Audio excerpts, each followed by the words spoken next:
আসসালামু আলাইকুম প্রিয় লিসেনার্স, আশা করছি আপনারা সবাই ভালো আছেন। আজকে আমি আপনাদের মাঝে যে ঘটনাটি শেয়ার করতে যাচ্ছি সেই ঘটনাটি ঘটে যায় নেত্রকোনার একটি হাসপাতালের মর্গে।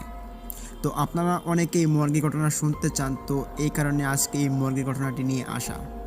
আজকের ঘটনাটি আমাদেরকে দিয়েছেন নেত্রকোনা থেকে একজন ভাই, ওনার নাম হচ্ছে মোহাম্মদ শফিক। শফিক ভাই আমাদের মাঝে খুব ভয়ঙ্কর একটি মর্গে ঘটনা উপস্থাপন করেছেন। তবে উনি ওই যে মর্গের যে হাসপাতালটা ছিল ওই হাসপাতালটার নাম সঙ্গত কারণে তিনি বলতে নিষেধ করেছেন। তো আমি এখন এই মুহূর্তে আর কোনো রকমের দেরি না করে চলে যাচ্ছি মূল ঘটনাটিতে। সময়টা ছিল 1998 সাল। ওই হাসপাতালে যিনি মর্গের দায়িত্বে ছিলেন উনি কিন্তু ডোম নন, জাস্ট দায়িত্বে ছিলেন। তো উনি ওই হাসপাতালের মর্গে যে লাশগুলো আসতো ওই লাশগুলোর হিসাব নিকাশ, তাদের ঠিকানা, বাবা মায়ের নাম, লাশের যে নাম ছিল, এরকম তথ্য উপাত্ত সে মানুষের কাছ থেকে রাখতো, তার দায়িত্ব ছিল এইটা। আর একটা লাশের পোস্টমর্টম হওয়ার পর লাশটা কোথায় যাবে, কোন জায়গায় তাকে দাফন করা হবে, এটাও কিন্তু তাকে সংগ্রহ করে রাখতে হতো। সেটা কখনো ওই মেডিকেলের স্টুডেন্টের হাতে চলে যেতে পারে, আবার বেওয়ারিশ হিসেবে দাফন হয়ে যেতে পারে, সেটাও কিন্তু তাকে খবর রাখতে হতো। তো উনি একটা সময় টানা 3-4 দিন অসুস্থ ছিলেন, যার কারণে তিনি ওই হসপিটালের মর্গে 3-4 দিন যেতে পারেননি। তিনি তখন এতটাই অসুস্থ ছিলেন যে ডিউটিতে যাওয়া ওনার জন্য একটা বাধ হয়ে দাঁড়িয়েছে। আবার ওই সময়টা তখন ছিল যে রোজা ঈদের আগের সময়টা, যে সময়টাতে ডাক্তার, নার্স তারা ছুটিতে অনেক চলে গিয়েছিল এই সময়টাতে আর কি। তো তখন যে ওনার ডিউটিটা কেউ একজন করে দিবে, তখন এমন কোনো লোককেও কিন্তু পাওয়া যাচ্ছিল না। তো এই কারণে তিনি কোনো রকমের উপায় না পেয়ে ওনার ছেলেকে বলেন যে তুমি একটা কাজ করো, আজকে আমি যেখানে আজকে পাহারা দেই, হিসাব নিকাশ রাখি লাশের, ওইখানে তোমার ভিতরে যেতে হবে না, আমি যে বাইরে যে বসি চেয়ারটাতে, তুমি ওই চেয়ারে গিয়ে একটু বসবা এবং বসে তুমি ওইখানে খেয়াল নজরটা ঠিকমতো রাখবা। আর কিছু করতে হবে না, কেউ যদি কিছু বলেও করার জন্য তাহলেও কিছু করবা না। তো ওই মর্গের যিনি দায়িত্বে ছিলেন ওনার নাম হচ্ছে নারায়ণ বারণী এবং ওনার ছেলের নাম ছিল নিতাই পারই। তো নারায়ণ পারই কিন্তু দীর্ঘদিন যাবৎ ওই মর্গে তিনি ডিউটি করেন, যেহেতু উনি ওই এটার আন্ডারে ছিলেন। তবে মজার বিষয় হচ্ছে যে নারায়ণ পারইর সাথে কোনো দিন কোনো রকমের ঘটনা ঘটেনি, তবে মর্গে কিন্তু অনেক রকমের ঘটনা ঘটে গিয়ে থাকে, তবে নারায়ণ পারইয়ের চোখে কিন্তু এরকম কোনো ঘটনা পড়েনি। যার কারণে নারায়ণ পারই তার পরিবারের সঙ্গে সে বুক ফুলিয়ে কথা বলতো যে মানুষের সাথে কত রকমের ঘটনা ঘটে গিয়ে থাকে, আমি দেখো কত রিস্কের একটা জায়গায় থাকি, তো আমার সাথে তো কিছু ঘটলে ঘটতে পারতো, কিন্তু দেখো আমার সাথে এখনও কিছু ঘটেনি। যার ফলে ওই দিন ওনার ছেলে নিতাই পারই সে ভাবলো যে এটা তো স্বাভাবিক ব্যাপার যে আমার বাবার সঙ্গে যেহেতু কোনো রকমের ঘটনা ঘটেনি, তো আমার সঙ্গে তো এরকম কোনো ঘটনা ঘটবে না, তো এখানে গেলে আমার কোনো সমস্যাও হবে না। আর যেটা মানুষ ভয় পায় সেটা হতে পারে মানুষের মনের ভুল, মানুষ যেটা ভয় পায় সেটাই হতে পারে তার চোখের সামনে হঠাৎ করে বেশি ওঠে, এটাই হতে পারে, এছাড়া তো আর কিছু হতে পারে না এখানে। নিতাই পারই এই স্বাভাবিক চিন্তাটাই করেন। তবে নিতাই পারই তখন পড়ালেখা করতো কলেজে, সে ইন্টার ফার্স্ট ইয়ারে তখন পড়তো। ফার্স্ট ইয়ারে পড়লেও সে বেশ উঁচু লম্বা, বেশ সাহসী একজন ছেলে ছিল আর কি সে। তো ওই দিন মর্গে যেহেতু কেউ ছিল না, আর ওই যে হাসপাতালের যে মর্গের যে বিষয়টা ওইটা নিয়ে কেউ মাথা ঘামায়ও না, যে কে ডিউটিতে আসলো কে ডিউটিতে আসেনি, এটা নিয়ে এত বেশি হয় না কথাবার্তা। এর জন্য তার বাবা অসুস্থ থাকার কারণে সে ওইখানে চলে যায় ডিউটিতে, এক রাতের জন্যই তো এখানে যাওয়া। সময়টা ছিল রোজা ঈদের পরের দিন। তখন মোটামুটি খুব শুনশান একটা অবস্থা, হাসপাতালের মধ্যে রোগীর সংখ্যাটাও অনেক কম, ডাক্তার নার্সের সংখ্যাও কম ছিল। তো ওই রাত্রে নিতাই পারই তার বাবা যে টেবিলে বসে থাকে ওই টেবিলে একটু বসে থাকে, জাস্ট বসে থাকার জন্য বসে থাকা আর কি। সে বসেছিল, তবে সন্ধ্যার দিকে সে দেখতে পায় একটি লাশ আসছে। লাশটি দুর্ঘটনায় আহত হয়ে মারা গিয়েছে এবং ওই লেজার বোর্ডে এটি চিহ্নিত করা হয় যে এটি একটা দুর্ঘটনা। তো সে ওই লাশটির চেহারা দেখতে যায়নি এবং ওই লাশটির যে দরজাটা ছিল ওই দরজা থেকে সে অনেকটা দূরে চেয়ারের মধ্যে বসেছিল। আর দুজন ডক্টর মিলে ওই লাশটাকে পোস্টমর্টম রুমের ভিতরে ঢুকিয়ে দেয়। তারপরেই রাত যখন গভীর হয় তখন নিতাই পারই হঠাৎ শুনতে পান ওই মর্গের রুমের ভিতরে ধপাস করে জোরে কিছু একটা পড়ে গিয়েছে। মনে হচ্ছে যে উঁচু থেকে কিছু ভারী একটা জিনিস মাটিতে পড়েছে বা ফ্লোরে পড়েছে। তখন নিতাই পারই চিন্তা করেন যে কী ব্যাপার, মর্গের ভিতরে এভাবে ভয়ঙ্কর একটি শব্দ কেন হলো। যেহেতু সে একটু সাহসী টাইপের ছিল আর ওই মর্গের চাবিটাও তার সাথে ছিল, তখন সে একটু চিন্তা করে যে হ্যাঁ, আমি এটাকে দেখে আসি যে শব্দটা কেন হলো। নিতাই পারই আস্তে আস্তে ওই মর্গের দরজাটার কাছে যান।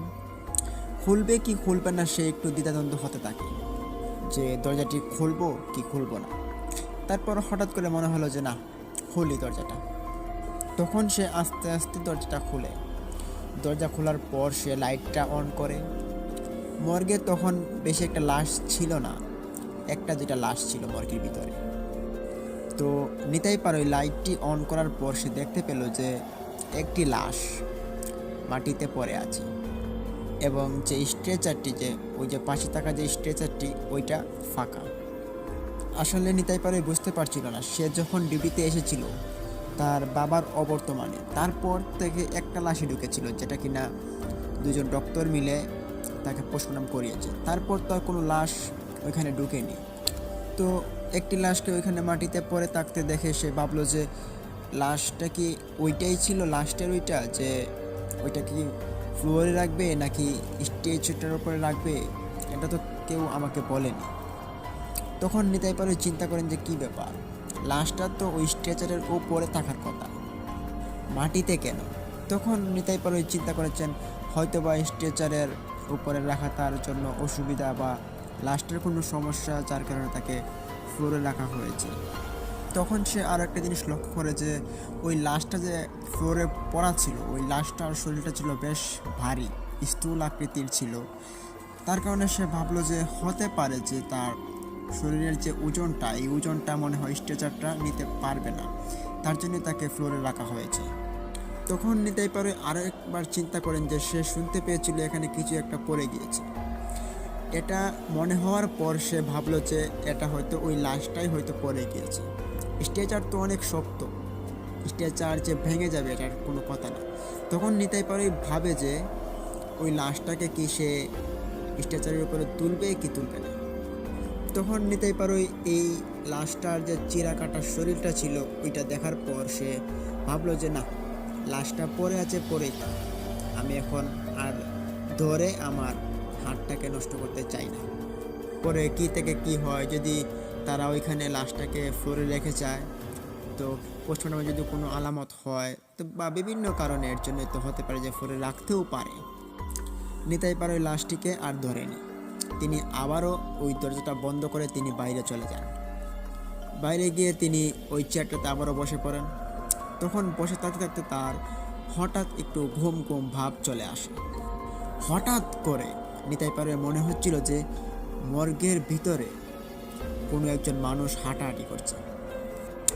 মনে করুন একটি ফ্লোরে, যে ফ্লোরে পানি আছে, ওই পানিওয়ালা ফ্লোরে যদি কেউ হাঁটাহাঁটি করে তাহলে যেরকম তপাস তপাস শব্দ হবে, ঠিক তেমন শব্দে ওই মর্গের ভিতরে কেউ একজন হাঁটাহাঁটি করছে।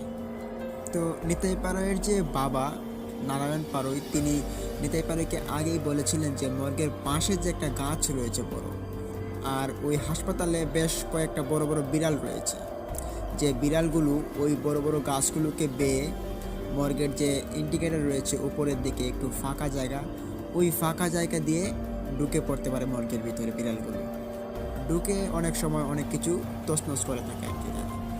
তো নিতাই পারই চিন্তা করেন যে হতে পারে কোনো একটা বিড়াল হয়তো ইন্ডিকেটরের ভিতর দিয়ে ঢুকে পড়েছে, এর জন্য হতে পারে বিড়ালটা হাঁটাহাঁটি করছে আর এরকম শব্দ হচ্ছে।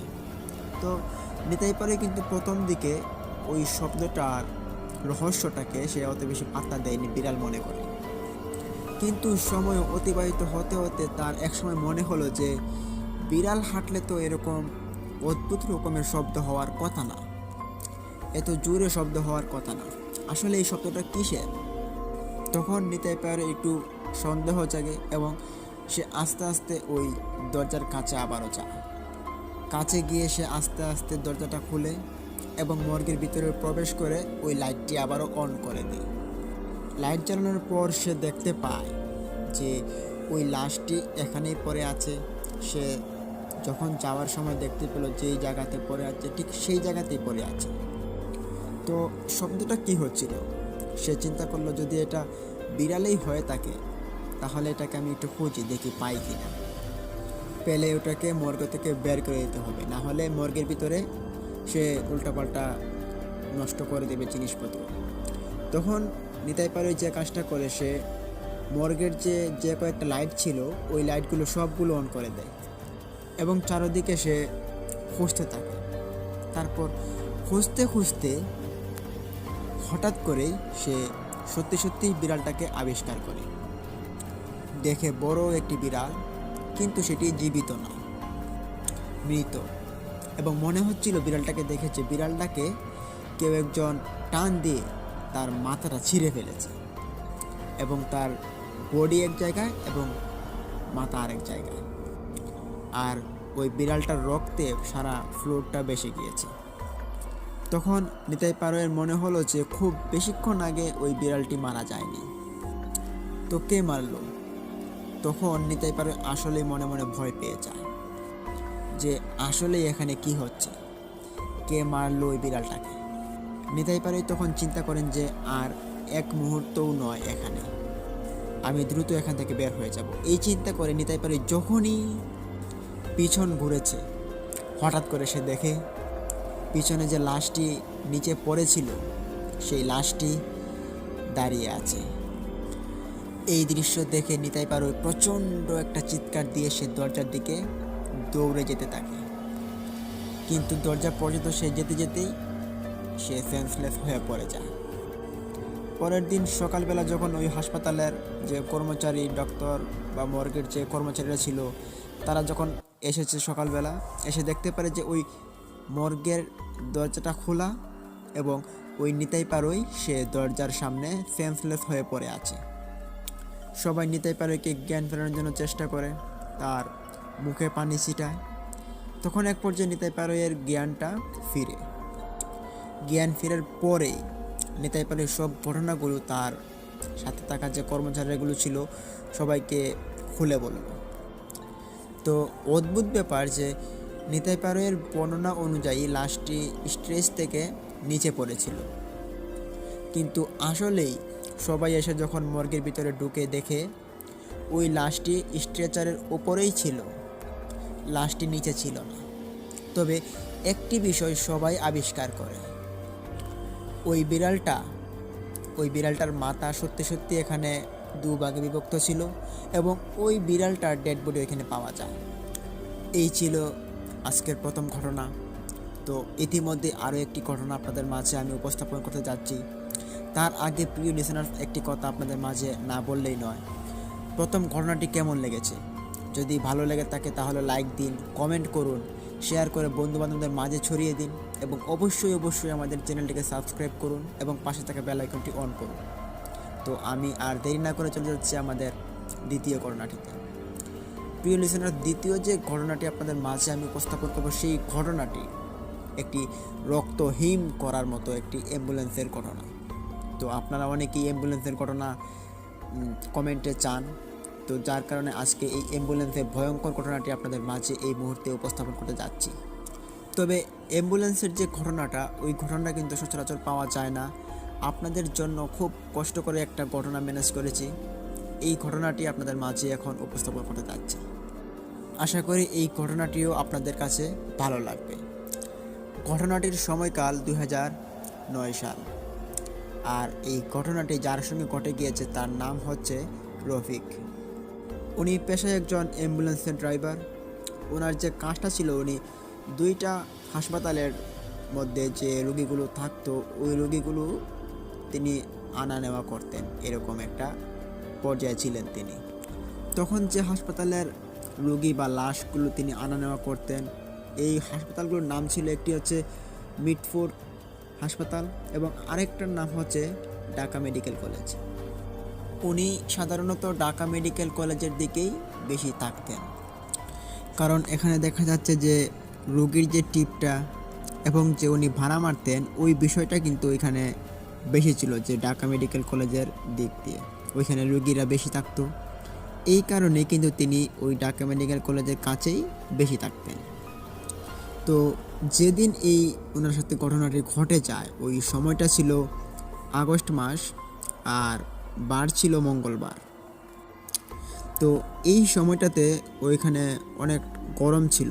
তো দেখা যায় যে আমাদের এখানে আগস্ট মাসে অনেকটা গরম পড়ে থাকে, ঠিক তেমনই ওই সময়টাও একটা গরমের সিজন ছিল।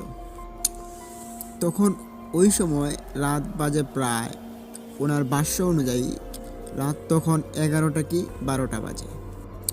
ওনার পরিচিত একজন ব্যক্তি যে ওই হসপিটালের চতুর্থ শ্রেণীর কর্মচারী, সাধারণত তাদের মাধ্যম দিয়েই কিন্তু ওনারা ট্রিপগুলো পেয়ে থাকেন।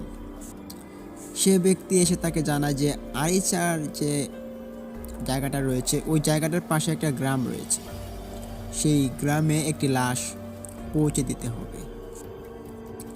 এখন উনি জিজ্ঞেস করেন যে লাশের কি হয়েছিল, মানে কিভাবে মারা গিয়েছিল। তখন তারা বলে যে উনি এমনিতেই বার্ধক্যজনিত রোগের কারণে তিনি মারা গিয়েছেন। তো এই কথা বলার পর তিনি রাজি হয়ে যান। আর সাধারণত যে তারা ভাড়াটা ঠিক করে, যে অ্যাম্বুলেন্সের ভাড়াটা, ওই ভাড়াটা তারা ঠিকঠাক করে নেন।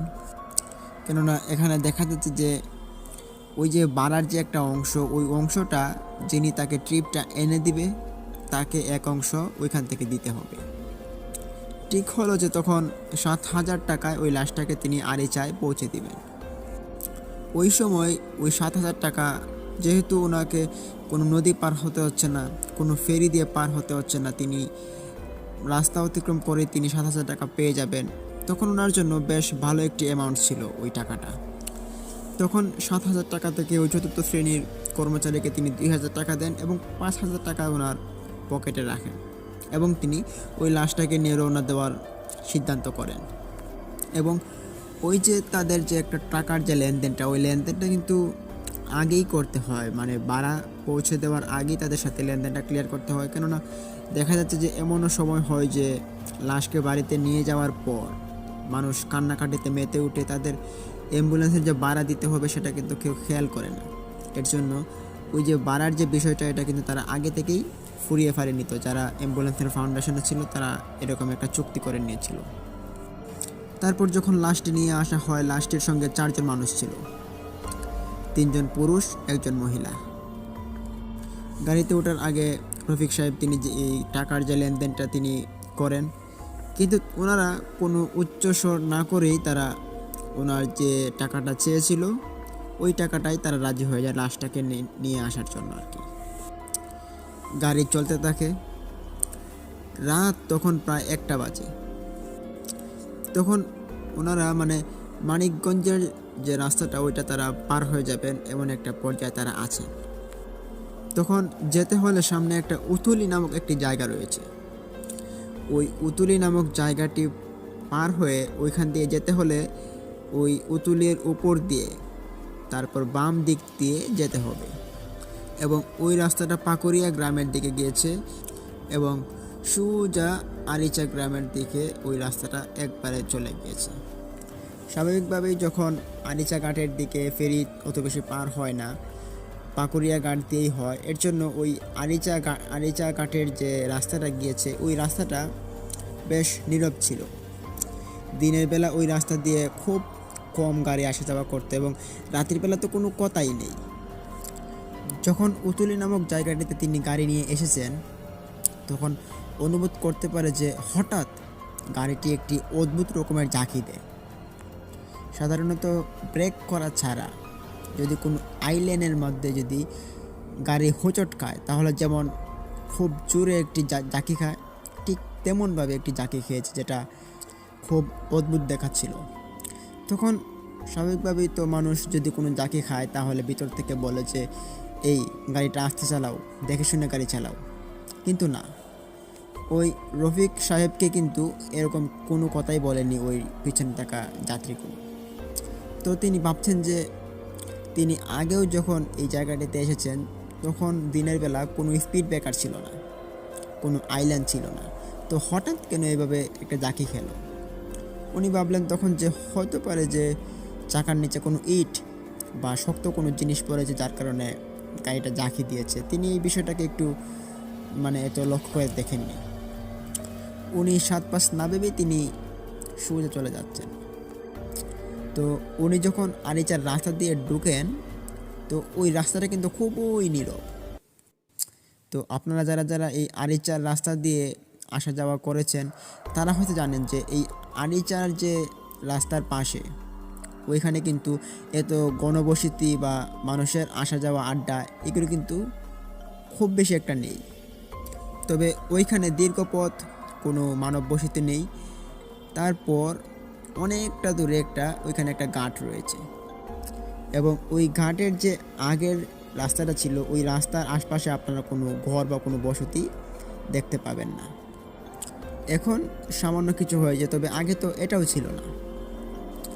উনি যখন যাচ্ছেন প্রায় 1 কিলোমিটার পথ যাওয়ার পর হঠাৎ করে একজন পুরুষ যাত্রী, যিনি ওই লাশের সঙ্গে ছিলেন আত্মীয়, উনি বললেন যে এই ড্রাইভার গাড়ি থামাও। তখন রফিক সাহেব গাড়ি থামিয়ে দেন। তখন তিনি ভাবলেন যে এখানে হয়তো তাদের বাড়ি, এই কারণেই তারা এখানে নামতে চাচ্ছে। ভিতর থেকে ওই ব্যক্তিটি রফিককে বলে যে আমরা লাশ নিয়ে এখানেই নামব। তখন রফিক সাহেব স্বাভাবিকভাবেই তিনি গাড়ি থেকে নামেন এবং পিছনের যে ব্যাগ ডালাটা ছিল তিনি ওইটা খুলে দেন এবং স্ট্রেচারে করে উনি ওই লাশটাকে নামানোর পর রফিক সাহেব হঠাৎ অবাক হয়ে দেখেন যে আশপাশে কোনো ঘর বাড়ি নেই। তখন রফিক সাহেব একটু আতঙ্ক হয়ে জিজ্ঞেস করলেন যে আপনাদের ঘর বাড়ি কোথায়? এখানে যে কোনো ঘর বাড়ি দেখছি না, কোনো বসতি বা কোনো মানুষজনকে ওখানে দেখছি না। আর ওই লাশটাকে এখন নিয়ে যাবেন কীভাবে, আর কোথায় বা নিয়ে যাবেন? আপনাদের কোনো আত্মীয় স্বজনও তো এখানে দেখছি না। তখন ওনাদের মধ্যে একজন বলে যে সেই চিন্তা তোমাকে করতে হবে না, সেটা আমরা দেখব, তুমি চলে যাও। যেহেতু উনি টাকা পেয়ে গিয়েছিলেন এবং আর কোনো বাধা বিপত্তি ছিল না, তার কারণে তিনি গাড়ি ঘুরিয়ে ঢাকার উদ্দেশ্যে আবার রওনা দিলেন। উনি গাড়ি ঘুরিয়ে যেতে লাগলেন। তখন তিনি ঠিক ওই উতুলি নামক জায়গাটিতে তিনি যে আসলেন, ওইখানে একটা বাস স্টেশন আছে। ওইখানে যখন তিনি আসেন তখন দূর থেকে তিনি দেখতে পান যে 4 জন লোক অনেক সামনে তাকে হাত ইশারা করে ডাকছে। উনি অবাক হয়ে দেখলেন যে এই 4 জন লোক তো সেই 4 জন লোক যাদেরকে উনি এই মাত্রই নামিয়ে দিয়ে এসেছেন অনেকটা পিছনে, এবং তাদের সাথে একটি লাশও রয়েছে। উনি তখন খুব অবাক হন। উনি গাড়ি থামান। উনি আতঙ্ক নিয়ে তিনি জিজ্ঞেস করেন যে কী ব্যাপার, আপনারা এখানে? আপনাদেরকে না অনেকটা পিছনে নামিয়ে দিয়ে আসলাম। তখন ওনারা বললেন যে কী বলছো তুমি? আপনি তো উথুলিতে আমাদেরকে নামিয়ে দিয়েছিলেন, জোর করে আমাদেরকে নামিয়ে দিয়ে আপনি সোজা চলে গেলেন। এখন আবার চলে এসে আপনি নাটক করছেন। আমরা এখন এই লাশটাকে কীভাবে নিয়ে যাব বাড়িতে? তখন রফিক সাহেব যতটুকু অবাক হন তার থেকে বেশি বিরক্ত হন যে আমি মাত্র নামিয়ে দিয়ে আসলাম তাদেরকে ওখানে, এবং ঘুরে আসার পর তারা আবার এখানে কিভাবে আসলো, এবং আসার পর তারা বলছে যে আমি নাকি তাদের কৌতুলি বাস স্ট্যান্ডে নামিয়ে দিয়ে এসেছি। যাই হোক, এটি একটি অবাক করা বিষয় ছিল, সেটি তিনি কোনোভাবেই মিলাতে পারছিলেন না, কেননা তিনি একটু আগেই তো নামিয়ে দিয়ে আসছিলেন। হঠাৎ করে এই ঘটনাটা আবার কেন ঘটলো? তখন উনি 7-5 না ভেবে তিনি বললেন যে আচ্ছা এখন আর কি করার আছে, আচ্ছা ওঠেন, গাড়িতে ওঠেন, আপনাদেরকে আমি গন্তব্যস্থানে নামিয়ে দিয়ে আসছি। তখন উনি আবার ওই লাশ সহ ওই যাত্রীদেরকে ওনার গাড়িতে তোলার পর তিনি আবারও গাড়ি চালানো শুরু করেন। গাড়ি চলতে চলতে চলতে চলতে হঠাৎ একটি জায়গায় তিনি এসে পড়েন, যে জায়গাটাতে তিনি ওই 4 জন ব্যক্তিকে লাশ সহ নামিয়ে দিয়ে গিয়েছিলেন। এবং উনি দেখছেন যে 4 জন ব্যক্তি হাত ইশারা করে ওনাকে ডাকার জন্য চেষ্টা করছেন। উনি এইবার ভয় পেয়ে যান, ভাবলেন যে কী ব্যাপার, সামনে 4 জন লোক লাশ নিয়ে দাঁড়িয়ে আছে, তাহলে আমার গাড়িতে কে বসা? পিছন দিকে তাকিয়ে দেখেন গাড়িতে কেউ নেই। উনি প্রচণ্ড ভয় পান, তারপরও ওনার গাড়িটা থামান, যেহেতু এই জায়গাটাতেই তাদেরকে উনি নামিয়ে দিয়ে গিয়েছিলেন। উনি জিজ্ঞেস করেন যে কী ব্যাপার, কী হয়েছে? তখন ওনাদের মধ্যে থেকে একজন বলেন যে আপনি আমাদেরকে এখানে নামিয়ে দিয়ে চলে গেলেন কেন? আমরা কি এখানে নামবো? আমরা এখানে যে আপনি নামিয়ে দিলেন, আমরা এখন এই লাশটাকে নিয়ে কোথায় যাব? আমরা তো আরেচার পাশে যে গ্রামটি রয়েছে আমরা সেখানে যাব। তখন রফিক সাহেব এবারও অবাক হন, এবং অবাক হওয়ার চেয়ে বেশি তিনি তখন বিরক্তটা হন। তখন উনি রেগে বললেন যে আপনারাই বললেন এখানে নামিয়ে দেওয়ার জন্য, এখন আপনারাই বলছেন কোথায় যাবেন, নাটক শুরু করছেন আমার সাথে। আপনারা বলার পর আপনাদেরকে এখানে নামিয়ে দিয়ে গেলাম, যাওয়ার পরেও আপনারা ওইখানে দাঁড়িয়েছিলেন, ওইখান থেকে আমি আপনাদেরকে নিয়ে আসলাম, এখন আবার বলছেন আপনারা কোথায় যাবেন, আপনাদেরকে আবার কোথায় নিয়ে দিয়ে আসার জন্য। এটা কি হচ্ছে? তখন ওনাদের কাছ থেকে একজন বলেন যে কী ব্যাপার, আপনি আমাদেরকে আরিচাই কোথায় পাবেন? আমরা তো এখানেই আছি, আপনিই তো আমাদেরকে জোর করে নামিয়ে দিয়ে গেলেন। তখন ড্রাইভার বললেন যে কি বলেন আপনি, আমি আবার আপনাদেরকে জোর করে কীভাবে নামাবো? লাশ সহ কি আপনাদেরকে আমি গাড়ি থেকে জোর করে জীবনও নামানো সম্ভব হবে আমার কাছে? এইভাবে ওনাদের সাথে রফিক সাহেবের অনেকক্ষণ ঝগড়াঝাটি হয়। তবে এক পর্যায়ে রফিক সাহেব বললেন যে আচ্ছা ঠিক আছে, বাদ দেন, আবার ওঠেন আমার গাড়িতে, কোথায় যাবেন এখন বলেন, তাড়াতাড়ি গিয়ে নামিয়ে দিয়ে আসি। কিন্তু রফিক সাহেবের মনের ভিতর যে একটা খসখসানি হচ্ছিল, সেটা কিন্তু কোনোভাবেই যাচ্ছিল না।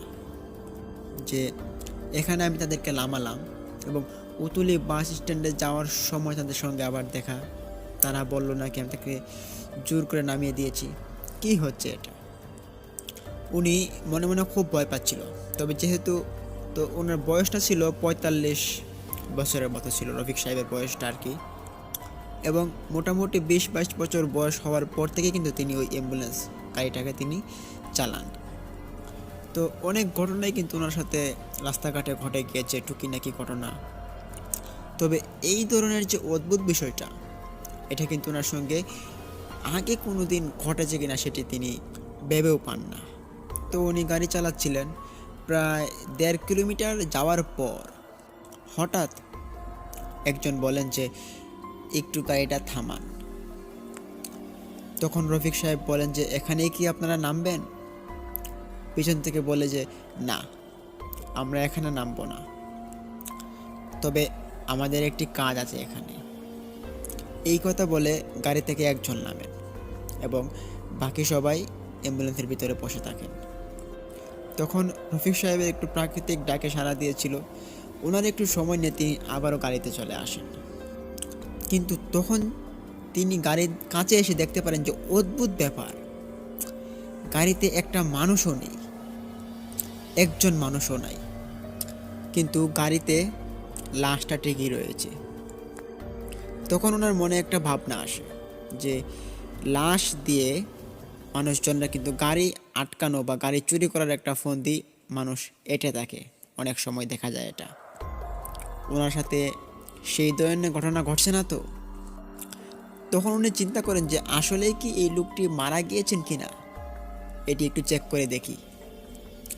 এবং রফিক সাহেব একটু সাহস করে গাড়ির ব্যাগ ডালাটা খুলে তিনি লাশের হাতটা ওনার হাতে নেন। নেওয়ার পর হাতের যে পালস আছে ওইটা তিনি চেক করেন, কিন্তু চেক করার পর তিনি বুঝতে পারেন যে না, পালস কোনো নাড়াচাড়া করছে না, তিনি মারা গিয়েছেন। এবং লাশের উপরে কাপড়টা সরিয়ে তিনি দেখেন এটা একটা পুরুষ মানুষের লাশ, বয়স 70 বা 80 হবে এমন বয়স।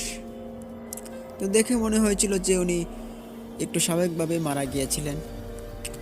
তখন উনি চিন্তা করলেন যে আসলেই তো এটা একটা লাশ। তো এখানে এই বিষয়ে নিশ্চিত যে এখানে লাশ দিয়ে কোনো রকমের গাড়ি ছিনতাই করার ধোঁকা এইরকম পদ্ধতি হতে পারে না। কিন্তু লোকগুলো কোথায় গেল? উনি অনেকক্ষণ ডাকাডাকি করেন, অনেকক্ষণ ডাকাডাকি করার পরেও কোনো লোককে তিনি দেখতে পেলেন না। আর উল্টো দিকে তিনি খেয়াল করছেন যে আরিচা ঘাট এটা খুব বেশি দূরে নয়, কাছেই। তখন তিনি যেটা চিন্তা করলেন যে যেহেতু কাউকে পাওয়া যাচ্ছে না, সেহেতু আমি গাড়িটাকে চালিয়ে নিয়ে চলে যাই লাশটাকে নিয়ে আরিচা ঘাটের দিকে। তখন ওখানে যাওয়ার পর ওই লাশটাকে দেখালেই মানুষ চিনতে পারবে যে এটা কোন বাড়ির লাশ, তাহলে লাশটার বাড়ি আমি ঠিক মতো পেয়ে যাব। এই চিন্তা করে তিনি গাড়ি স্টার্ট দিলেন। গাড়ি স্টার্ট দেওয়ার পর উনি আরিচা ঘাটের দিকে চলে আসেন এবং আসার পর তিনি দেখতে পেলেন যে ওইখানে 2-4 জন লোক যারা ওইখানে বসে বসে পাহারা দিচ্ছিলেন, মানে বাজারের যে পাহারাদার বা চকিদার, তারা ওইখানে বসে বসে পাহারা দিচ্ছিলেন। তখন ড্রাইভার তিনি গাড়িটা থামালেন, থামিয়ে তিনি ওদের থেকে একজনকে ডাকলেন। ডাকার পর তিনি ওনাকে বললেন যে আচ্ছা, আপনি কি একটু বলতে পারবেন যে এই যে আমার গাড়ির ভিতরে যে একটা লাশ রয়েছে, এই লাশটার বাড়ি কোথায় এবং এই লাশটাকে কি আপনি চিনেন? তখন দুজন চকিদার খুব অবাক দৃষ্টিতে রফিক সাহেবের দিকে তাকান, বলে যে লাশ কোথায়? লাশ? রফিক সাহেব বলেন যে ওই যে আমার গাড়িতে। বলছে আপনার গাড়িতে তো আমরা কোনো লাশ দেখছি না। সত্যিই রফিক সাহেব গাড়ির পিছন দিকে তাকিয়ে দেখেন যে গাড়িতে কোনো রকমের লাশ নেই। রফিক সাহেব মারাত্মক ভয় পেয়ে যান। ভয় পাওয়ার পরে পাশে থাকা ওই চকিদারটি তিনি বলেন যে বাবা, তোমার কি হয়েছে? তখন তিনি চকিদার চাচাকে সব কিছু খুলে বললেন যে চাচা, আমার সঙ্গে এই ঘটনাটি ঘটে গিয়েছে। তখন চকিদার বলেন যে দেখো, আমরা তো এই গ্রামের খুব পুরাতন বাসিন্দা, তো এখানে এমন কোনো লোক মারা গিয়েছেন বলে আজকে তো আমরা এটা জানি না। চকিদারের মুখে এই কথা শুনে রফিক সাহেব চিন্তা করেন যে হয়তো বা তারা জানেন না, যেহেতু হাসপাতালে মারা গিয়েছে, হতেও পারে তারা জানে না। কিন্তু ওই যে ওনার সঙ্গে যেরকম ভয়ানক ঘটনাগুলো ঘটছে, এইগুলো কেন ওনার সাথে ঘটছে সেটা কিন্তু তিনি বুঝতে পারছেন না। তিনি কোনো হিসাব মেলাতে পারছিলেন না। তিনি ওই দিন আর ওনার গাড়ি নিয়ে ঢাকায় তিনি যেতে পারেননি। উনি তখন সেখানে মানসিকভাবে খুব বিপর্যস্ত হয়ে পড়ে। ওনার এই বিপর্যস্ত দেখে আরিচা ঘাটের যে দুজন চকিদার ছিলেন, তারা ওই রফিক সাহেবের গাড়িটাকে পার্কিং করার ব্যবস্থা করে এবং রফিক সাহেবকে রেস্ট নেওয়ার জন্য তারা যেখানে থাকতো আর কি, ওইখানে রেস্টের জন্য তাকে দেওয়া হয়। বলেন যে আপনি এখানে একটু বিশ্রাম করেন, তাহলে আপনার ভালো লাগবে। বিশ্রামের পর যখন সকাল হয়, রফিক সাহেব ঘুম থেকে ওঠার পর দেখতে পারেন যে আশপাশ থেকে অনেক লোক ওনার কাছে এসেছেন। সবাই কৌতূহলী হয়ে তাকে জিজ্ঞেস করছেন যে আসলে কি হয়েছে আপনার সাথে। তখন রফিক সাহেব আবারও ওই ঘটনাটি ওই সকল মানুষদের কাছে খুলে বলেন। তখন ওইখান থেকে একজন লোক বলে ওঠে যে হ্যাঁ, আমাদের পাশের গ্রামের একজন বৃদ্ধ লোক মারা গেছেন, কিন্তু সে যতটুকু জানে যে রাত্রি 3টার সময় তার জানাজা হয়েছে এবং জানাজার পর তাকে কবরস্থ করা হয়েছে এবং তাকে নাকি একটি মাইক্রোবাসে করেই নিয়ে আসা হয়েছিল। উনি তখন খুব অবাক হন এবং ভাবেন যে আমি তাহলে কার লাশ নিয়ে আসলাম। তখন উনি বলেন যে আসলে এই লাশের বাড়িটি কোথায়, আমাকে একটু দেখাতে পারবেন? তখন ওইখানে থাকা একজন লোক ওনাকে ওই বাড়িতে নিয়ে যাওয়া হয়। বাড়িতে নিয়ে যাওয়ার পর তিনি লক্ষ্য করেন যে যে 4জন লোক, মানে যে 4জন লোককে তিনি নিয়ে এসেছিলেন, সেই 4জন লোকই কিন্তু এই বাড়িরই আত্মীয় স্বজন। কিন্তু এই 4জন লোক ওই ড্রাইভারটাকে কোনোভাবেই চিনতে পারছে না। তখন ড্রাইভার বললেন যে, বিশেষ করে রফিক সাহেব বললেন যে আমি তো কালকেই রাত্রে আপনাদেরকে নিয়ে আসলাম, লাশের সাথে আপনাদেরকে নিয়ে আসলাম, তখন এই ঘটনাগুলো ঘটলো। তখন একজন ওখানে বলে যে না তো, আমরা তো আপনার গাড়ি দিয়ে আসিনি, আপনার মাইক্রোবাসের রং হচ্ছে কালো, আর আমরা যে মাইক্রোবাস দিয়ে এসেছিলাম এটার রং হচ্ছে সাদা, আমরা তো আপনার গাড়ি দিয়ে আসিনি। তখন রফিক সাহেব বললেন যে ওই যে মানে উনি যে টাকাটা পেয়েছিলেন ওনাদের কাছ থেকে, ওই টাকাটাও কিন্তু ওনার ওই সময় পকেটে। তখন তিনি টাকাটা বের করে বললেন যে, এই দেখেন, আপনারাই তো এই টাকাটা আমাদেরকে দিয়েছিলেন। বলে, না তো, আমরা তো কোনো টাকা দেইনি আপনাকে। এইবার আর রফিক সাহেব ওনার সেন্সটাকে আর ধরে রাখতে পারেন না, উনি আবারও ওইখানে সেন্সলেস হয়ে পড়ে যান। তারপর ঘন্টাখানেক পর যখন ওনার আবার জ্ঞান ফিরে, তখন রফিক সাহেবের বাড়িতে ফোন করা হয়।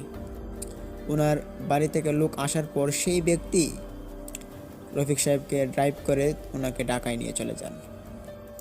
এবং এই ঘটনাটির পর তিনি দীর্ঘদিন এই অ্যাম্বুলেন্সটি তিনি চালাননি। তারপর যথারীতি মানসিকভাবে সুস্থ হওয়ার পর তিনি অ্যাম্বুলেন্স আবারও চালান। উনি কিন্তু এখনও অ্যাম্বুলেন্স চালান এবং উনি এখনও ঢাকা মেডিকেল কলেজ বা সোহরাওয়ার্দী এইখানকার রোগীকে তিনি বহন করেন, যাতায়াত করেন, ওইখানে লাশ তিনি আনা নেওয়া করেন। তবে এরই মধ্যে ওনার সঙ্গে ছোটোখাটো ঘটনা ঘটে গিয়েছে। তবে এমন একটি ঘটনা যেটি বেবাচিকার একটি ঘটনা, এরকম ঘটনা তিনি আগে কোনো দিন লক্ষ্য করেননি এবং কোনো দিন ঘটেও যাননি ওনার সঙ্গে এইরকম ঘটনাগুলো। প্রিয় লিসেনার্স, এই ছিল আমাদের আজকের দ্বিতীয় ঘটনা। এখন আমরা চলে যাচ্ছি আরও একটি ভয়ঙ্কর তৃতীয় ঘটনাতে। আশা করি তৃতীয় ঘটনাটি বাকি দুই ঘটনা থেকে বেস্ট হবে, তাই আপনারা তৃতীয় ঘটনাটি মনোযোগ সহকারে শুনুন। প্রিয় লিসেনার্স, তৃতীয় ঘটনাটি যে শেয়ার করব, সেই ঘটনাটি আমাদের সাথে শেয়ার করেছেন, ওনার নাম হচ্ছে ফজলুল হক। উনি যে ঘটনাটি আমাদেরকে শেয়ার করেছেন, সেই ঘটনাটি ঘটে যায় হচ্ছে সিলেট জেলাতে। সিলেট, ওইখানে ওই যে ঘটনাটি, সেই ঘটনাটির সময়কাল হচ্ছে প্রায় 1980 সালের দিকে। তখন বাংলাদেশের যুদ্ধের পরপর প্রায় অনেকটা ধ্বংসাবশেষ হয়েছে।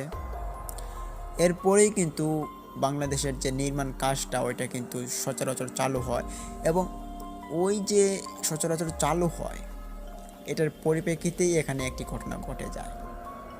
সেই জায়গাটার নাম সঙ্গত কারণে বলা যাচ্ছে না, তবে ওই জায়গাতে একটা ছোটোখাটো একটা ব্রিজ নির্মাণ করানো হয়, তবে ব্রিজটা আদৌ নির্মাণ করা হয়নি। প্রিয় লিসেনার্স, এই ঘটনাটির পরিপ্রেক্ষিতে অনেক মানুষও কিন্তু মারা গিয়েছিল।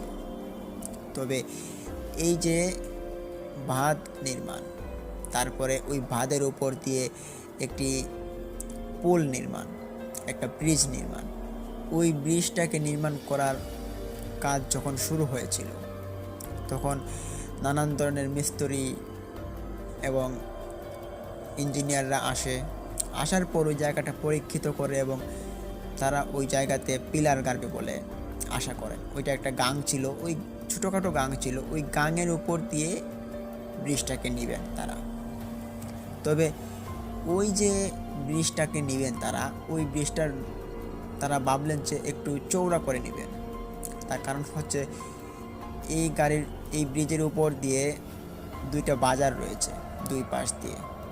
ওই বাজারের যে গাড়িগুলো আছে, অনেক বড় বড় গাড়ি, ওই গাড়িগুলো যাতে যাতায়াত করতে পারে এমন অবস্থায় তারা ওই রাস্তাটাকে বানাবেন। তো যথারীতি তারা কাজ শুরু করে দেন এবং যখনই তারা একটা, দুইটা, তিনটা পিলার গাড়বেন, প্রায় একটা দুইটা পিলার যে গাড়লেন ওনারা, এটা ছিল একটু সাইডে, গাঙের সাইডে। তবে তৃতীয় পিলারটা ওনারা গাড়তে হবে পানিতে। তবে এটা ছিল খুব গভীর থাকার কারণে খুব নিচ থেকে এটাকে তোলা হতো। নিচে ডালাই পড়ছে, রড দেওয়া হয়েছে, ইঞ্জিনিয়াররা এটাকে পরীক্ষিত করছে। তবে এখানে একটা সমস্যার বিষয় ছিল, যে এই যে গাংটা ছিল, এই গাঙের মধ্যে বেশ পুরনো মাছ ছিল। তবে এই গাংটি কোনো একদিনও শুকায়নি বলে মানুষ আজও দেখে। না শুকানোর কারণেই এই গাঙের মধ্যে রয়েছে বিশাল আকৃতির পুরনো মাছ এবং ওই মাছগুলোই কিন্তু ওইখানের জেলেরা মারতে পারে না। মজার বিষয় হচ্ছে যে এই যে মাছ মারার যে বিষয়টা ছিল, এটা মানুষ যখন মাছ মারতে যেত ওই গাঙে, তখনই কারো না কারো একটা না একটা ক্ষতি হতোই। যদি বড়শি দিয়ে মারতো, বড়শি টেনে নিয়ে চলে যেত, এবং নানান ধরনের মানুষরা যে মাছ মারতো তাদের জাল হারিয়ে যেত, এরকম এরকম অবস্থা হতো, এরকম কাণ্ডকলাপ আর কি। তখন ওইখানে যে পিলারটা নির্মাণ করা হচ্ছিল, তখন যে ওই যে এলাকাটা ছিল, ওই এলাকার একজন মানুষ ছিলেন, ওনার দায়িত্বে ছিল ওই জায়গাটা, যে ওইখানে ব্রিজ নির্মাণ করার জন্য। তখন উনি একদিন স্বপ্নে দেখেন যে কেউ একজন ওনাকে এসে বলছিলেন, তবে যিনি ওনাকে স্বপ্নের মধ্যে এসে দর্শন করেছেন তিনি, ওনার যে চেহারাটা হচ্ছে, ওই চেহারাটা মাছের মতো। তিনি ভাবলেন যে এটা হতে পারে কোনো জলপরি মাছ হবে। ওনার স্বপ্নেতে ওনার সামনে আসার পর উনি হাঁ করে তাকিয়েছিলেন, এবং ওই মাছটা ওনাকে বলছিলেন যে আজকে আমাদেরকে 3 রাস্তার মাথায় একটা বুক দিয়ে আসবি, যদি না দিয়ে আসিস তাহলে তোদের খবর আছে সবগুলো, এবং একটা কেউ ছাড়বো না বলে দিলাম। আর আমাদের যে গাঙের উপর দিয়ে তোরা এইভাবে ব্রিজ নির্মাণ করছিস, এটা মোটেও ঠিক করছিস না। এই ব্রিজ কিন্তু কোনোদিন আমরা উঠতে দেব না। এই বলে অবয়ব মাছটি চলে গেল তার স্বপ্ন থেকে। পরদিন ওই লোকটি উঠলেন সকালে ঘুম থেকে ওঠার পর তিনি ব্রিজ নির্মাণের কাজে তিনি আবারও গেলেন। যাওয়ার পর সবাইকে ডাকার পর তিনি যখন ওই ঘটনাটি সবাইকে খুলে বলার পর ওইখানে যে মিস্ত্রিরা ছিল, যে লেবারগুলো ছিল, ওই লেবারগুলো ওই গাঙের আগের যে পুরনো বিষয়গুলো ছিল ওইগুলো তারা জানতেন। এখানে খুব খারাপ খারাপ ঘটনা ঘটতো, এগুলো তারা জানার কারণে এই যে ওনার মুখ থেকে এরকম কথা শোনার পর তাদের আর বুঝতে বাকি রইল না। তারা অনুমান করে নিয়েছে যে এটা খারাপ কিছু হতে চলেছে, যার কারণে আমরা এখন আর এখানে কাজ না করলেই ভালো হবে, এই কাজটাকে আমরা ছেড়ে দিই। এই বলে এখান থেকে 2-3 জন লোক বলে যে এখানে আর কাজ করব না আমরা। তাদের সঙ্গে আরও 2-3 জন লোক বলে ওঠে যে হ্যাঁ আমরাও করব না। এই বলে তারা চলে যায়। তবে তাদের চলে যাওয়াটাই ছিল তাদের জন্য বেস্ট, আর যারা থেকে গিয়েছিল তাদের জন্য কাল হয়ে দাঁড়িয়েছিল। তখন চলে যাওয়ার পর তারা যে কাজ করেছেন যে ওই কয়দিনের টাকাটা তারা নিয়ে নেন, এবং ওই টাকাটা নেওয়ার পর তারা বাড়িতে চলে যান, এবং বাকি যারা রয়েছিল তারা আবারও কাজ শুরু করে দেন। তখন ওই দিন ঘটে যায় একটা বিরল কাহিনী, যেটি ওনারা যখন 3য় পিলারটিকে ঢালবেন, সিমেন্ট ইট গুললেন, ওই পিলারটার ভিতরে যখন ডালবেন অনেকটা তোলা হয়ে গিয়েছিল, প্রায় 20 থেকে 25 ফিট একটা পিলার মাটির নিচ থেকে নিয়ে আসা হচ্ছিল। তখনই হঠাৎ এক আচমকা, তখন ওইখানে থাকা লোকজন সবাই দেখেছিল যে একটি আচমকা অবয়ব, তবে এটি হচ্ছে একটি মাছের লেঙ্গুর, বিশাল আকৃতির, যেটি কিনা মনে হচ্ছিল পুরো গাঙকে একাই সে দখল করে নিয়েছে।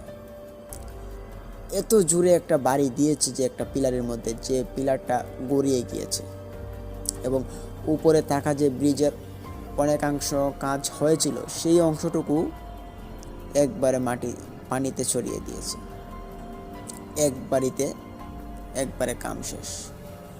তখন কি হলো, ওই যে মাছটা বাড়ি দেওয়ার পর সবগুলো ভেঙে সে চলে গেল মাটিতে, পানির নিচে আবার ডুব দিয়ে চলে গেল। তখন উপরে থাকা মানুষজন সবাই দৌড়ে জার্জির মতো আশ্রয় নিল, এবং সবাই এই দৃশ্যটি দেখার পর সবাই ভয় পায়, এবং ওইখান থেকে আরও কয়েকজন লেবার বিদায় নেয়। তবে যারা বিদায় নিয়েছে তারাই লাকি ছিল, পরদিন আবারও কাজ হবে। এই কাজটা যে বন্ধ করার জন্য কেউ একজন তাদেরকে ভাতা দিচ্ছে, তারা সেটা কিছুতেই মানছে না। তারা এখানে ব্রিজ বানাবেই।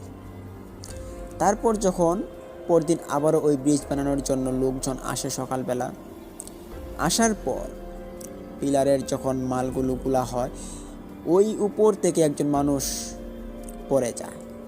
উপরে কাজ করতেছিল, কাজ করতে করতে হঠাৎ করে সে পড়ে যায়, এবং পড়ে যাওয়াতেই কিন্তু সীমাবদ্ধ ছিল না, তিনি পড়ে যাওয়ার পর মারা গিয়েছেন।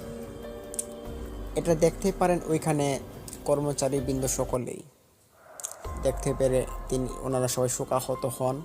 কেননা যে ছেলেটা মারা গিয়েছে তার বয়স প্রায় আনুমানিক 25 থেকে 30 হবে, নতুন সদ্য বিয়ে করেছে বলে কথা। তার অকাল মৃত্যু, সে মারা গিয়েছে, তাকে যথারীতিভাবে বাড়িতে পাঠিয়ে দেওয়া হয়। তখন আবারও কাজ শুরু করে দেওয়া হয়। তখন ওইখানে আরও একটি কাণ্ড ঘটে।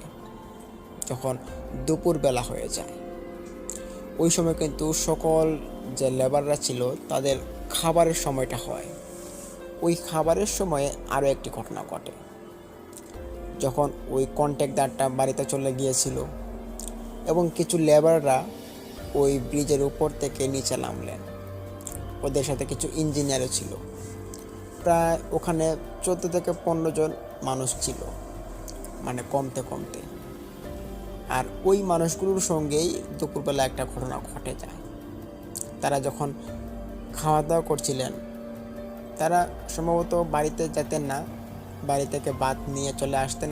আবার কোনো দিন কোনো হোটেল থেকে বা কোনো রেস্টুরেন্ট থেকে তারা খাবার নিয়ে এসে খাওয়া দাওয়া করে নিতেন, এভাবে আর কি। তো বরাবরের মতোই ওই দিন বাড়ি থেকে ভাত নিয়ে আসেন এবং সবাই মিলে ওইখানে খেতে বসেন। ভাত খেতে খেতে একজন পিছন থেকে লক্ষ্য করতে পারেন যে ওই যে গাঙের যে পানিটা রয়েছে ব্রিজের নিচে, ওই পানিতে কিছু একটা উমর হাম্মুর করছে, মানে মানুষের মতো কেউ একজন কাতরাচ্ছে। এটা সে দেখতে পায়।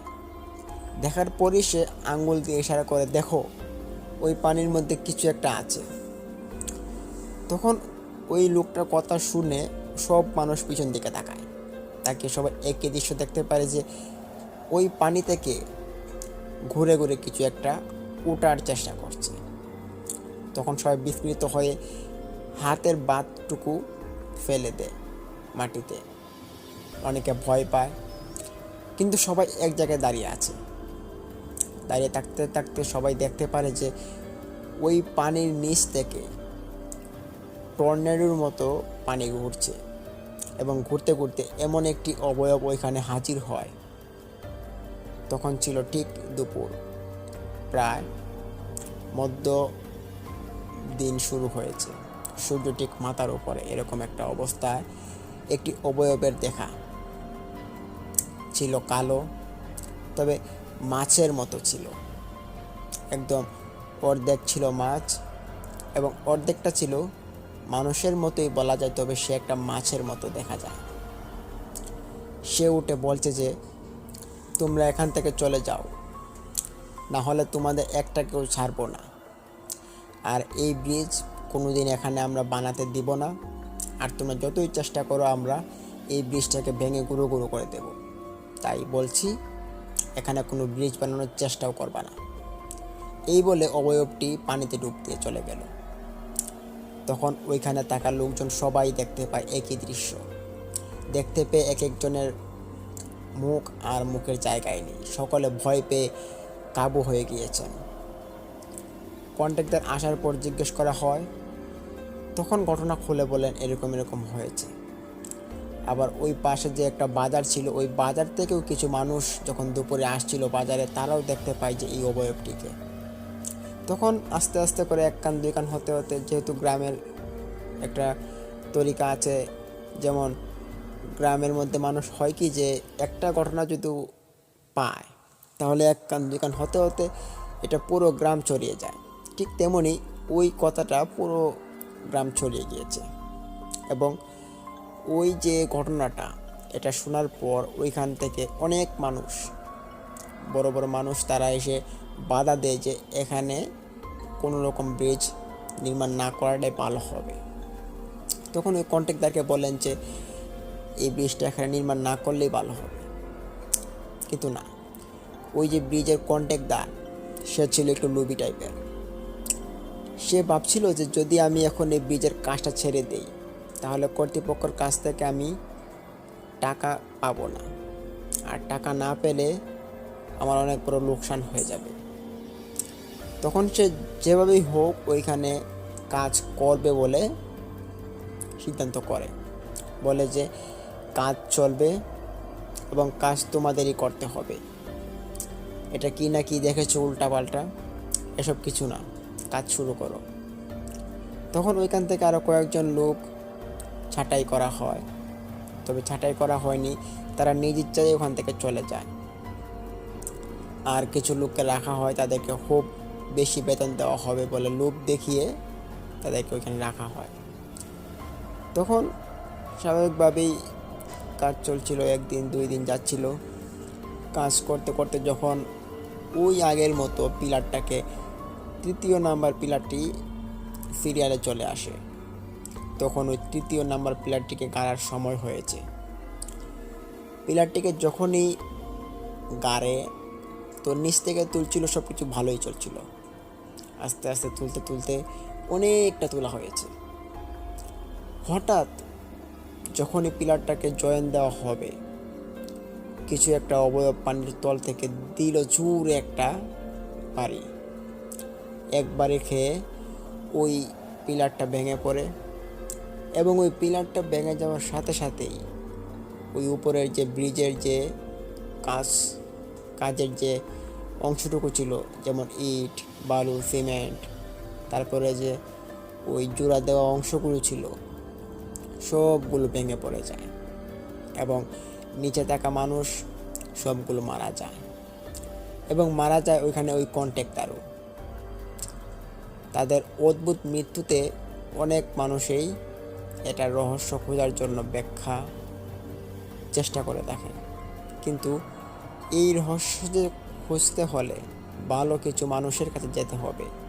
তবে এখানে কিছু জ্ঞানী মানুষ বুঝতে পেরে গিয়েছিল যে তাদেরকে মেরেছে ওই মাছ, যে মাছটা কিনা ওই গাঙের মধ্যে বসবাস করে। এছাড়া আর কে মারবে?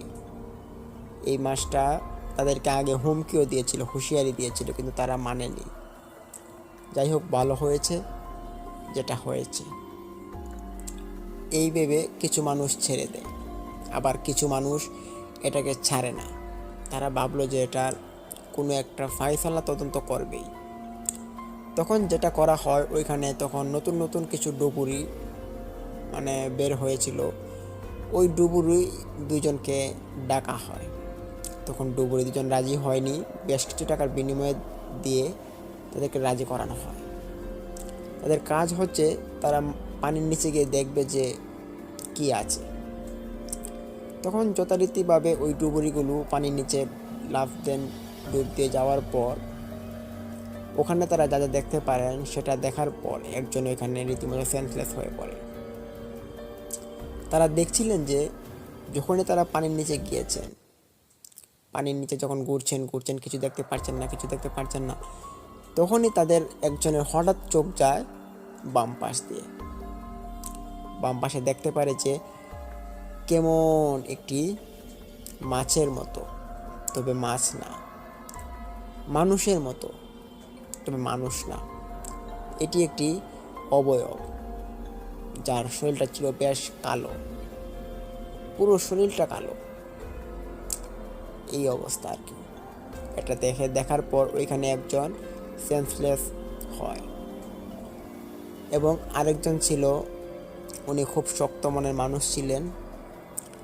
উনি তাকে দেখতে পারে যে সে সেন্সলেস হয়ে যাচ্ছে, সে উপরের দিকে ভেসে উঠছে। তখন ওনাকে দৌড় দিয়ে গিয়ে ধরে এবং অক্সিজেনটা মুখে লাগান এবং যথারীতিভাবে পানির উপরে চলে আসেন এবং উঠে ওনার চিকিৎসা করানো হয়। উপরে ওঠার পর জিজ্ঞেস করা হলে তারা বলেন যে এই অবস্থা দেখে এসেছে। তখন এই অবস্থা থেকে মুক্তি পাওয়ার জন্য ওইখানে লোকজনরা অনেক ভালো ভালো কবিরাজকে ডেকে আনে, এবং কবিরাজের দ্বারা এই জায়গাটিতে বাঁধ দেওয়া হয়, তাবিজ দেওয়া হয়, পরা পানি দেওয়া হয়। যেহেতু এরা যাতে এরা এখান থেকে চলে যায়। এর জন্য অনেক রকমের কাজ করা হয়, কিন্তু কাজ যতই করুক, যেটা টাকার সেটা কি আর যাবে? এটাই হচ্ছে মেইন কাহিনীটা। তো প্রিয় লিসেনার্স, এই যে ব্রিজটা, এটা কিন্তু তারা আর কখনো বানাতে পারেনি, এবং ওই ব্রিজটাকে আর বানানোর জন্য কেউ চেষ্টাও করেনি। এখানে একটা শেষ রাস্তার মাথা গিয়ে অ্যাড হয়েছে, এপাশ থেকে ওপাশ থেকে। আর যতটুকু মানুষ যাওয়া আসা করে, এর আধা কিলোমিটার দূরত্বে আরেকটি ছোটোখাটো ব্রিজ নির্মাণ হয়েছে। সেই ব্রিজ দিয়েই মানুষ আসা যাওয়া করে থাকে, এবং ওই ব্রিজ দিয়েই এখন মানুষ চলাফেরা করে। তবে এটা এখন যে ঘটনাটা আপনাদের মাঝে বললাম, সেটা আজ থেকে প্রায় 45 বছর আগের ঘটনাটি যেটি ঘটে গিয়েছিল। তো প্রিয় লিসেনার্স, এই ছিল আজকের আমাদের ভয়ানক ঘটনাগুলো, যে ঘটনাগুলো ইতিমধ্যে আপনাদের মাঝে আমরা উপস্থাপন করে দিয়েছি। আমরা আপনাদের জন্য সেরা বাছাইকৃত ঘটনাগুলো আমরা কালেক্ট করে থাকি। এটা করতে আমাদের অনেকটা কষ্ট হয়, তো আপনাদের জন্য আমরা একটু কষ্ট করতে রাজি আছি। তো প্রিয় লিসেনার্স, আপনাদের মাঝে আরও একটি কথা রিকোয়েস্ট করে বলতে চাইব যে আমাদের আজকের যে 3টা এপিসোড, 3টা ঘটনা নিয়ে আপনাদের মাঝে একটা এপিসোড বানিয়ে নিয়ে আসলাম। তো 3টা ঘটনা আপনাদের কেমন লাগলো কমেন্ট করুন, এবং ভিডিওতে লাইক দিন, শেয়ার করে বন্ধুবান্ধবদের মাঝে ছড়িয়ে দিন, এবং অবশ্যই আমাদের এই নতুন চ্যানেলটিকে সাবস্ক্রাইব করুন, পাশে থাকা বেল আইকনটি অন করে রাখুন। এবং আমাদের টার্গেট হচ্ছে আমরা আমাদের চ্যানেলটিকে ভেরিফিকেশনের দিকে এগিয়ে নিয়ে যাব। তো অবশ্যই আপনারা আমাদের চ্যানেলটিকে সাবস্ক্রাইব করুন, আমাদের পাশে থাকুন। আমরা নিশ্চয়ই ভবিষ্যতে একটা সুন্দর উপহার আপনাদেরকে দিতে পারবো, তাই সবসময় আমাদের সাথেই থাকুন। আর প্রিয় লিসেনার্স, যদি আপনাদের সাথে বা আপনাদের কোনো আত্মীয়র সঙ্গে কোনো রকমের কোনো ভৌতিক ঘটনাগুলো ঘটে গিয়ে থাকে, সেই ঘটনাগুলো আপনারা চাইলে আমাদের কাছে শেয়ার করতে পারেন। আপনারা আমাদের ইমেল অ্যাড্রেস আমাদের ডিসক্রিপশন বক্সে পেয়ে যাবেন। চাইলে আমাদের ইমেইলে আপনারা লিখে বা রেকর্ডিং করে উভয়ভাবে আপনারা আমাদের মাঝে আপনাদের ঘটনাগুলো উপস্থাপন করতে পারেন, এবং সেই ঘটনাগুলো আমরা আমাদের শ্রোতাদের কাছে উপস্থাপন করব। তো প্রিয় লিসেনার্স, যদি কোনো রকমের ঘটনা ঘটে যায়, তাহলে অবশ্যই পাঠিয়ে দিন আমাদের ইমেল অ্যাড্রেসে, এবং আমরা আপনাদেরকে নতুন নতুন ঘটনা উপহার দেওয়ার চেষ্টা করব সব সময়।